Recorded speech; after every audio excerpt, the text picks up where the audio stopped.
சங்கீதம் 10ஆம் அதிகாரம். கர்த்தாவே, ஏன் தூரத்தில் நிற்கிறீர்?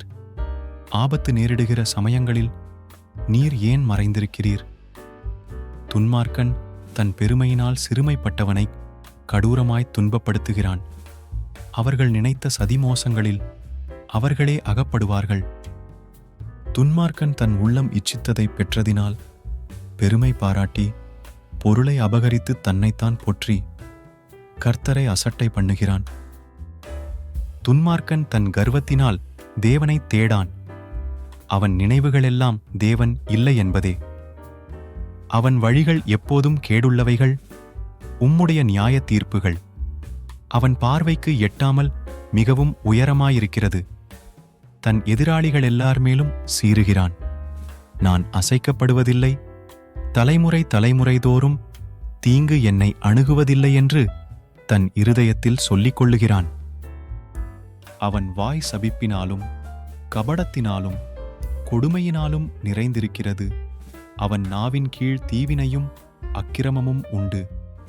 கிராமங்களின் ஒளிப்பிடங்களிலே பதிவிருந்து மறைவிடங்களிலே குற்றமற்றவனை கொல்லுகிறான்.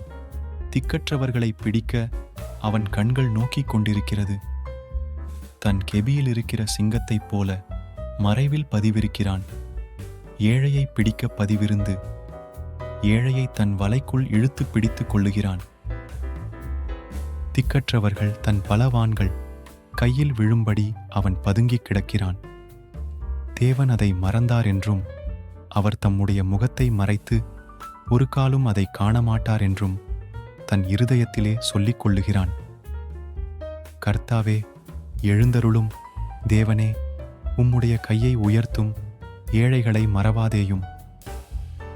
துன்மார்க்கன் தேவனை அசட்டை பண்ணி நீர் கேட்டு விசாரிப்பதில்லை என்று தன் இருதயத்தில் சொல்லிக் கொள்வானேன்? அதை பார்த்திருக்கிறீரே, உபத்திரவத்தையும் குரோதத்தையும் கவனித்திருக்கிறீரே. நீர் பதிலளிப்பீர்.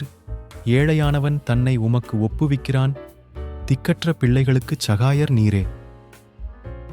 துன்மார்க்கனும் பொல்லாதவனுமாயிருக்கிறவனுடைய புயத்தை முறித்துவிடும். அவனுடைய ஆகாமியம் காணாமற் போகுமட்டும் அதை தேடி விசாரியும். கர்த்தர் சதாகாலங்களுக்கும் ராஜாவாயிருக்கிறார். புறஜாதியார் அவருடைய தேசத்திலிருந்து அழிந்து போவார்கள். கர்த்தாவே, சிறுமைப்பட்டவர்களுடைய வேண்டுதலை கேட்டிருக்கிறீர். அவர்கள் இருதயத்தை ஸ்திரப்படுத்துவீர். மண்ணான மனுஷன் இனி பலவந்தஞ்செய்யத் தொடராதபடிக்கு தேவரீர் திக்கற்ற பிள்ளைகளுக்கும் ஒடுக்கப்பட்டவர்களுக்கும் நீதி செய்ய உம்முடைய செவிகளைச் சாய்த்துக் கேட்டருளுவீர்.